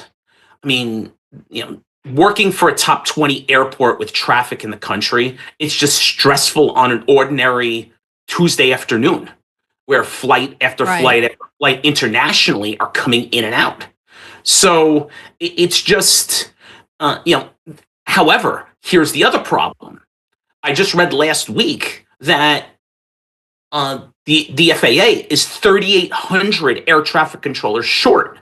Well, that's not a short-term problem. That's the other problem. If you just suddenly hired 5,000 people tomorrow, they are not ready for a minimum of 2 to 3 years. So you still have a problem long-term. Right. And so it is a lot of stress on the people that are there. But you got to start taking the train. You're aware that I want to say another thing. Best friends with all of them. But I want to talk about another topic regarding this that people should know about, and it's the infrastructure. The infrastructure is clearly outdated, like Trump has said. Right. We go outside to different parts of the world, which I have not. But Susan, this is a question for you. You've been to plenty of places around the world, plenty of airports around the world. Compared to the airports in the United States, how do some of the bigger airports around the world look, and just their infrastructure? I'm curious. I should listen to the air traffic controllers when I'm going on a plane, but LA is a shit show. I go into Newark. Newark seems pretty good, but except for they're kind of ornery at the front desk when you check in. And the TSA is always really bad, but air traffic at Newark is overall very good. Yeah. I haven't seen any kind of mishaps there, and I'm knock on wood. I hope that there won't be any, because I fly in and out of there all the time. LA's always been a shit show for everything. But if compared to the rest of the world, London has an amazing infrastructure, I think, in their London Heathrow or Charles de Gaulle, and when you go to Prague, everything's so clean, everything's just spotless, it's like international Eastern European countries. There's a little old lady with a broom standing there all day long. It's really cute. But what I have found, though, looking at all this stuff the media has given me as far as information about air traffic control, they weren't really blaming air traffic control as much as they were potentially that there wasn't communication for some reason, and they're trying to figure out why. And so the military is clearly, pointing their fingers at them, and they're pointing their fingers at the military. But since it is the military, we're not getting as much information. Of course not.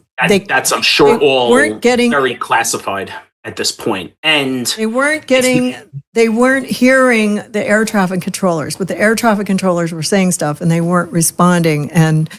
But there's something else going on here. So, but I don't want to shit on all air traffic controllers or pilots or anything. It is a very stressful job, and I didn't mean to say that you think they're assholes and you don't want to be friends with them, but it's not like you go to work every day and go, I can't wait to chum up with that air traffic controller today, because they're like doctors, Well, they shouldn't working. be chumming with him. They should be focusing on the air traffic control. And I know that Joe doesn't hate people, but he isolates. He doesn't like to, he's not. He needs to go by himself, be alone to recalibrate, to get back in He's an harmony with introvert. his spirit. Yeah, you're born on the day of the reflective hermit, which I just now noticed, which means, you do connect with people and you like people, but you also equally have to have your alone time so that your vessel is full when you are interacting with certain people. That's a good thing to know, right? Yeah, That's he's a good guy.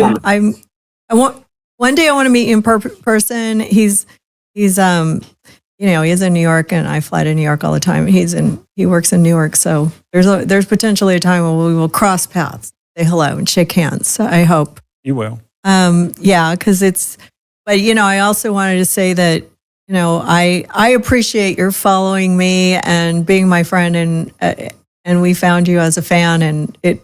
We all need a collective consciousness to all keep each other safe and happy and warm, and fix that toilet, and don't forget, because you will regret it. I won't. And Susan, I just want to also thank you for the friendship. And I want to say one last thing, and this is for both you and Kaleb. I have numerous friends that watch Asking Dr. Drew, and during the pandemic, just hearing Drew's voice of calming people down really helped, especially with mental health, because and this is probably going to be my most controversial thing that I'm going to say, which has nothing to do with my field or career, but I think psychologists did a very poor job during the pandemic. They did an absolutely poor job. And in many cases, they included their politics, especially regarding vaccines. And I feel like, when you're a psychologist or a therapist of any kind, you're supposed to call the balls and strikes equally and not care about somebody's political affiliations. And that is one thing that Drew did on a nightly basis. He just, he called it for what it was. And we try. I mean, it's common sense too, but not worrying about what side of the field you're on. I appreciate that, Joe, and I think that Drew does too. Thanks, man. I don't know if anybody knows this, and also Kaleb. We produced a show almost every day here, talking about COVID-19. We'd look at the stats, see how many people died, where they died, what city they were in, and Drew would just look at it and he'd try to analyze it from a medical standpoint. And people would just come out, call in, or listen. And Joe was one of them. And we made a little posse of friends that were on the Locals channel. But we really did appreciate Drew's knowing this information, although he kept saying, follow the CDC, follow Fauci. He's the what do you call it? The guiding star Voice or whatever. And he is the science. And but that was wrong. Like we were wrong about that, because we were getting fed all this information too. So we were all confused. And the medical field was stunted. It was ruined by the government. Like you said, we weren't allowed to, ask questions, or we'd get canceled or censored. And I was censored on YouTube, and we had to be careful what we said all the time as well. But Drew knows this. He's been a professional for years. He had talk shows. He's worked at CNN. He knows where his boundaries are as far as what he can say and how we can say it before something bad happens, even though YouTube was, CCP oriented and just knocked us off a few times. But sorry, YouTube followers. Today, that's all we have because we didn't go out on X. But the freedom of Rumble and the freedom of speech that we have now is so much better. And I think that we're finding out so much more from these assholes at the top. And I know it was hard for you. You were overweight, and people were saying if you got COVID, you would die. And you were scared, and you had to wonder if you should get the vaccine or you should leave the house. And then your old mother was living with you, and it was scary for Joe. Joe was frightened, and I was frightened for you. And you have other health issues that you had to deal with. Also added a chronic blood disorder that I've been living with for 30 years. Yeah, so we were all, treading on thin ice here, trying to figure out what the right thing for Joe was every day, because we cared. We cared about you. We cared about our other followers and anybody who's out there who had to deal with anything traumatizing during COVID. We hope that it came out okay for you, but we did lose people. It was scary. I stopped doing this show during that period of time because I don't know. I just going into it spiritually kind of scared me because I was afraid that I was going to get attacked even more than Drew did for yes. So I went undercover for like 3 years, whatever. So did I. Or 5 years. So did I. Mm-hmm. But to just say something about Joe with what you're saying, Susan, and then what Joe just said, you're born on a number 1 month, and the last day of your year is a 1, and you're a life path 5, which is right smack in the middle. You need, want, and desire the 1 through the 10, and then make heads or tails of it. And then you come at it from up here, looking down at it from a state of awareness. Then you bring that awareness into your mind and your heart and your soul so that you have peace with it. And a lot of people weren't doing that during the pandemic. It was hard because there's a lot of misinformation. But you are that typical 5 who's going to find a way to look at it to enrich yourself with it and then share it with the right people. That sounds like me. Very accurate. Yeah. I know. He's a good guy. But anyways, I just, if anybody wants to find Joe, how do we find you, Joe? If anybody wants to come hear your podcast. Well, you can find me on Twitter at Stanley Cup OT. Stanley Cup OT. So he likes sports. So yeah, maybe that was the racing. No, he said his friend's a big fan of it, but it's not his thing. But I'm a diehard sports fan. But and I work in sports media, so maybe that's where Eddie the correlation comes in. Yes, I think it does because it's so strong in your energy field. There's something you did in the past that you've long let go of, meaning it was time to let go of it, that's going to come back around to you, or people from that world are going to come back and want to put you back in the hot seat so that you're the leading edge person there. And your numbers are going to go through the roof when that happens, Joe. Thank you, Eddie. Fight the good fight. I think Joe's going to have a great podcast. I do. He's good at delivering information in a way that you're like, wait, he sounds really intelligent, but it's also he's saying it in a way that makes people understand and warm. In a warm way. Like I'm like, that could be an Instagram clip. A bunch of things he was saying. Yeah. Yep. Because he's speaking on things that most people might assume he's like a diehard liberal, but then he's got interesting MAGA views, which I thought made him more interesting. Yeah. Because it's like rational thought. Awareness. I liked that. Yeah, greater awareness. Emily? Greater awareness. Because you're like, oh, he's in New York, he works in media. You think, oh, he's probably a liberal, but then he's got a lot of criticism of that party, which is interesting. Yeah. Emily, and they could use people like you. I consider myself a libertarian.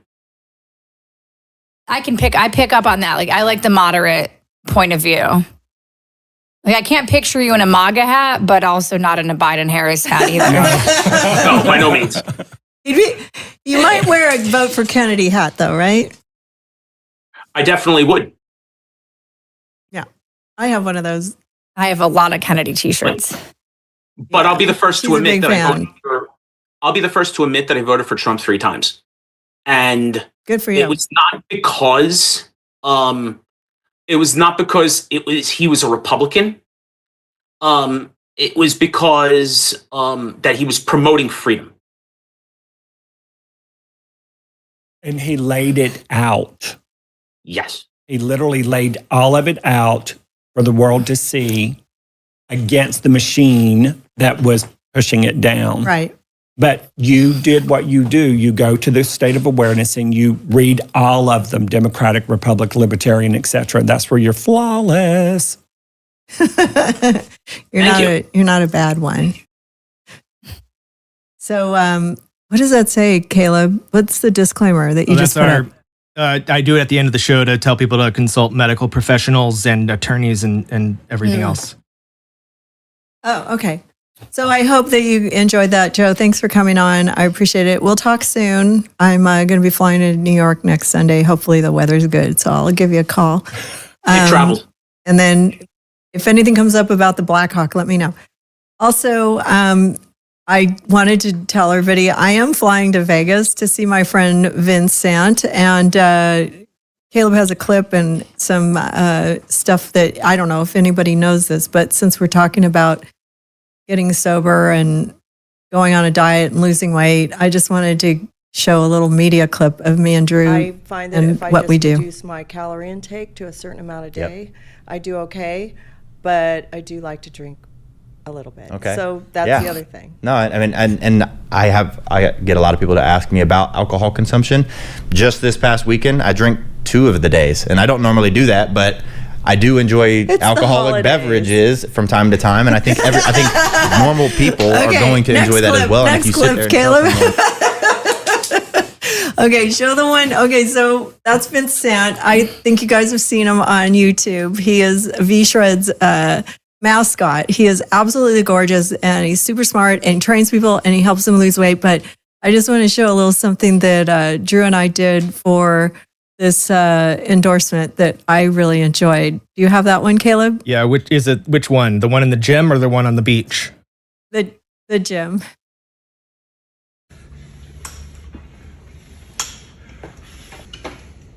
What the fuck are you doing? You want in? Join me. Let's go. No. Okay, this is ridiculous. I got something way better for you. Check this out. So this is my free body type quiz. It's going to tell you what you should actually be doing in the gym and also in the kitchen. Check it out. Well, fuck that.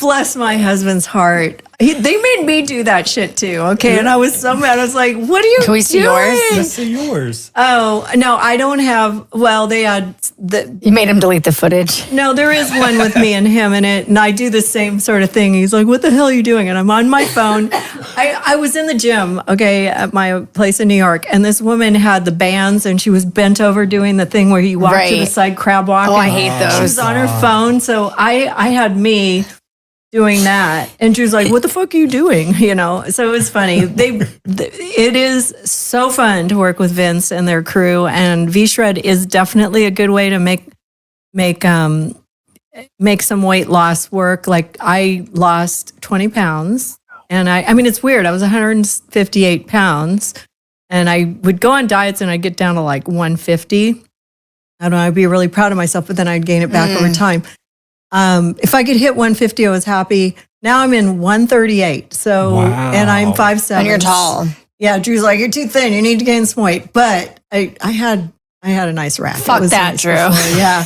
I had a nice rack. I lost about 5 pounds of boobs, but I do want to say that it is real. The metabolic test, eating carbs does not make you gain weight. You can eat carbs. I mean, not drinking really helped, like I lost the extra weight. Because of calories. You could see like in the picture, my face was a little rounder and stuff, and I've lost the weight, but But even if you do like a drink here and there, you can do it on this V-Shred diet. And the menus are great. The workouts, it's just weight-bearing exercises. You don't have to run for 10 hours on a treadmill. You don't have to, overstress your body. I'm just trying to build muscle back in my age group. And it worked. And it was just like they wanted Drew. And I said, let's try the diet. And I lost 5 pounds the first week. So, it's so healthy and it's so good. And Vince is the real deal. He's a pretty face, but he also he trains a lot of celebrities. And he also has, this huge business, this $1 million business that Drew and myself are a part of, and I'm really lucky to be a part of. So this week we're going to go there today, and I actually have to get in front of the camera and take videos of me, Woo! Yeah, so that's the burn. They have this thing called burn. It's you take it, it's got some caffeine in it. You take it before you work out, and I swear to God, I lose weight every time I do it. I love pre-workouts. I'll give you some before I leave. I think I have some extra, but it's because now I'm too skinny. Drew's like, don't do that anymore. I don't lose any more weight. I got down to 135. So, and that's pretty low for your height. It's a conditioning program. You learn how to eat. Like when we'd go out to dinner at night, I would just split an entree with my husband, and then we'd have the food groups, and you can go out to dinner. Once you learn what your habits are. And then I intermittent fast. Like I don't like to have breakfast. So I'll have coffee till 2:00 and then I'll have 2 meals and I can pretty much eat whatever I want now. Wow. And I'm not gaining it back. If I want to gain it back, I just try a little harder and I have a, chocolate candy. Bar every night. Yeah. But chocolate's on the program. You just pace yourself. And I just recommend it to everybody. We don't have a call to action because it's just basically, we just represent. Drew is also starting a nutritional or a supplement line with V-Shred. We're going to have an NAD product and a sleep product. And you'll be able to find that on drdrew.com/shop once it all launches. We're working out he does all their medical stuff now. And, just get some weights. You can do it with your body weight. It's such a great program. I'm so much stronger. I have so much more energy, and my metabolism is faster now to the point where I can't keep weight on. It's great. I can't tell you exactly how it worked, but I'd have a taco, blah blah blah, for dinner or whatever they tell me to cook. Next day I'd be a pound lighter, and I was like, how is this working? So. And it's not hard to do. And once you're in it, I know that Robin also did it. I don't know. I don't know if she liked it, but I just stuck with it probably because they were paying me to do it. But it did work. Okay. I'm that's on transparency. Yeah, no, listen, we've been working with them for 2 years. Well, you radiate when you speak about it. Yeah. You're very happy with the before and the after. You can tell this is an authentic ad placement, even though it's not even an ad placement. You're just excited. Happy, but it's sticking because when we hit our goal weight, it's like, yay, then here we go. It goes right back up. But you're not doing that. No, I'm not gaining weight. I'm having a hard time gaining weight when I got too low. Sounds like a great problem to have. I know. Yeah. Drew's like, you have stretch marks on your ass. You've never had that before. Okay, Drew, calm down. I was like, all right, I'll go get a PRP on my ass. Okay, whatever, we'll do it. But it does feel better because to be able to put on your clothes, or have them hang off a little bit. You need to show the audience how cool your shirt is. Show the whole outfit. It's like my favorite outfit. It is really cute. She's got this really cool shirt with a cool back design and these amazing. I want the whole thing. The pants are really cool. They're cargos with a stripe. Oh. It's giving, 25-year-old TikTok I miss star. The girls, but they're hanging. They're still hanging. You can always get more new ones. No, you could though. Boobs. Oh God. No, but I'm just really happy that I was introduced to them. The team is amazing. Oh, my mic's over here. The team's amazing. The program works, and all the supplements are great. I wouldn't be afraid to try them. And it's not super expensive. I think I paid $80 to do it for the first month. And then you keep that forever. You don't have to, it's $80. If you don't like it, you're fine. But you can get the private program with a coach, and they have, it's all it's all virtual. It's a little bit more money. I think it's $250 a month or something, but prices are good. Food's great. The supplements work. And Dr. Drew will be the face of it for the next probably 10 years, I assume, and I will too. So amazing. You might see me out there twirling in a bathing suit. I just took some video this week. So yeah, there's a video of Emily and I at See's Candy. Stuffing my face. Yeah, the After Valentine's special. The before and after. But if anybody is into weight loss, like Joe really he did it on his own. I was very proud of him, and I'm glad to be his friend. So, and he did it the opposite during COVID. That's where I gained my 50 pounds. Same. Most people gain weight, and then he lost weight. Mm-hmm. That's amazing. Yeah, and Drew lost 20 pounds too. So, I mean, he's gained a little bit back, but he's also building muscle now. He had a really bad shoulder problem, and I thought, oh God, this endorsement will be over because he can't lift weights and do all this stuff. But they stuck with us. They helped rehabilitate his arms. And now his ass looks fabulous because he worked his legs and his butt. He's got a hard ass now. Leg day. He had a flat ass before. He's got a big, round, hard ass and legs now. I love it. And it works for me. And on that note. I've lost my ass. He's found his. Yeah, he gained your ass. But we love it. We love you, V-Shred. We love everybody over there, Carly, Allie, and Corinne, and Vincent. We love you and all the team. It is a big team that does those ads. You'll see it on YouTube. It'll pop. It probably popped up on your screen today while you were getting ready to watch a show. If you, Susan, out of everything that Drew and you have done, that is that one I get asked about the most. If I go into a doctor, the doctor's like, "Hey, wait, that's Dr. Drew. He's the one from those V-Shred ads, right?" My aunts, my cousins, my uncle, everybody's like, "Yeah, this ad popped up in my Facebook feed, and it's your guy, Dr. Drew." I'm like, yes, everyone has seen it. Everyone knows. The real deal. It's the real. Yeah, they asked me, "Is it real or AI?"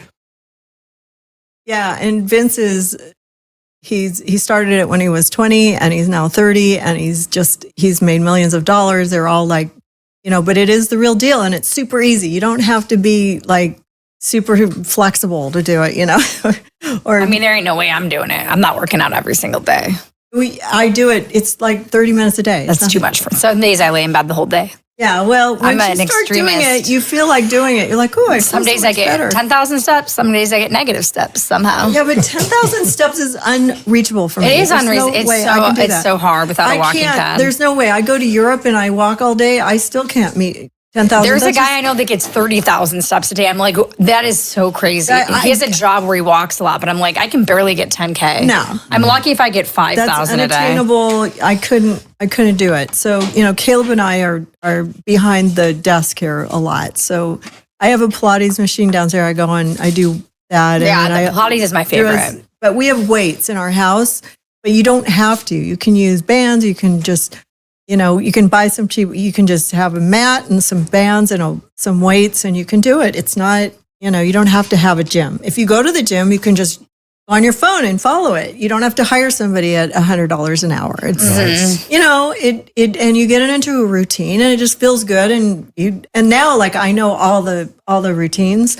So I just do whatever. Okay, today I need to work on my ass because it looks flat or whatever. And I need to work. It's ingrained in you. Yeah. It's just automatic. Yeah, and I learned feel everything. Like Susan's trying to recruit us into a cult. I know. Yeah, I am. She's scared we're going to have a diabetic. Susan's She's the perfect leader for this because it's becoming culty, which means it really works. I'm completely blown away that I'm at the weight I'm at. It's like you found a religion and you're so excited. It's like you just found God and you can't stop talking about it. It must really work. I'm so happy with it. So I want everybody to take a look at it. If you are in the mood to, get cute for the summer and put on that bathing suit again, I swear to God, you'll be happy you did. But I mean, seriously, I always gain weight in March, and it's just not happening this year. So I'm going on. I can't wait to see everybody. And your life does get better when you look better. Things open up, portals open up. I mean, I still look good. I just had kind of I could see it like here, and here, but I couldn't see what was behind me. But apparently there was about. You have a husband for that. I don't know if you see Vince. He's going, this is what 20 pounds of fat or 10 pounds of fat looks like. It's like this huge thing and it's heavy. We've done ads with it, these big pieces of fat. that was in my body. I can't believe I lost 4 of those. Like, it's ridiculous. Yeah. It's crazy to think about. I got one of my boobs each, and then the rest, I do miss them. But that's the only good thing about being fat. I think Drew misses them too. You only get this on my news channel talking about my boobs. Yeah. But okay, so anyways, next week we'll be back. There's a potential guest here coming in. Somebody who was canceled in the media, who's a very well-known celebrity that Robin's working on. And hopefully when I'm in New York, I'll be able to get this together. And hopefully we'll see you again next week. And we will be on X again because I'm going to miss that audience. We're going to have to send everybody over to Rumble, Kaleb. So yeah, I don't know what's going on with X today. And maybe take some clips of the show. Probably doing something over there. Because I'd like to free Wendy. I'd like to post some of the clips on my X and also on Drew's X. And with that, I appreciate everybody. Thank you, Kaleb. Thank you, Robin. Thank you, Emily, for putting this together this week, because I almost gave up on Sunday, but it did all come together. Out. It always comes together. I let them pull this one out of their asses for me, and I'm glad I came. So thanks again, everybody, for listening, and share if you care, because we really appreciate it. And check out our sponsors at drdrew.com/sponsors. Stay for the ads and see what else you can get that is Dr. Drew approved. And with that, I will let Kaleb go.